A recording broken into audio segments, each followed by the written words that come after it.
आज আমি মৌরলা মাছের বাটি চচ্চড়ি বানালাম। এটা খেতে ভীষণ ভালো লাগে।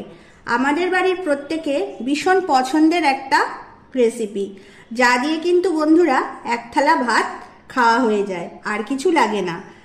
তোমরা স্কিপ না করে পুরো ভিডিওটা দেখতে থাকো, আমাদের সঙ্গে থাকো।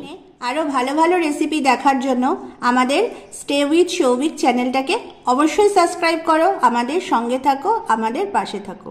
বন্ধুরা, আমি এই রান্নাটা করার জন্য এখানে নিয়ে নিয়েছি মৌরলা মাছ, আর নিয়ে নিয়েছি এখানে শিম, মিষ্টি কুমড়ো, আলু, পেঁয়াজ কুচি, টমেটো কুচি।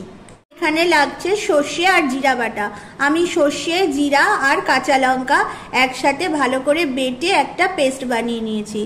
লাগছে এখানে সামান্য পরিমাণে হলুদ গুঁড়ো, পরিমাণ মতো নুন আর কয়েকটা চেরা কাঁচা লঙ্কা।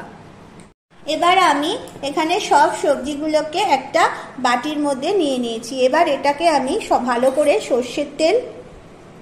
সর্ষের তেলের পরিমাণটা একটু বেশি দেবে, তাতে করে রান্নার টেস্টটা কিন্তু খুবই ভালো আসে। আমি এর মধ্যে দিয়ে দিচ্ছি সর্ষে বাটা, যে সর্ষে, জিরা আর কাঁচা লঙ্কাটাকে আমি বেটে একটা পেস্ট বানিয়ে রেখেছিলাম, সেই বাটাটাকে আমি এর মধ্যে দিয়ে খুব ভালো করে এটাকে আমি নুন আর হলুদ গুঁড়ো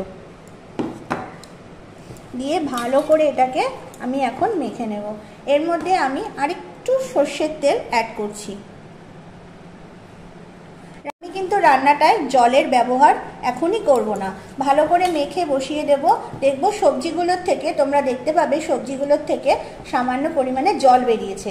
যে জলটা বেরোবে ওতেই কিন্তু আমাদের মাছটা রান্না হয়ে যাবে। এবার এর মধ্যে আমি দিয়ে দিচ্ছি মাছটাকে।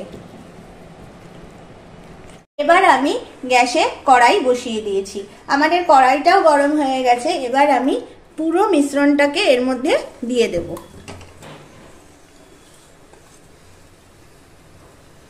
বন্ধুরা, আমি এটাকে আস্তে করে ঢাকা দিয়ে রেখে দেব।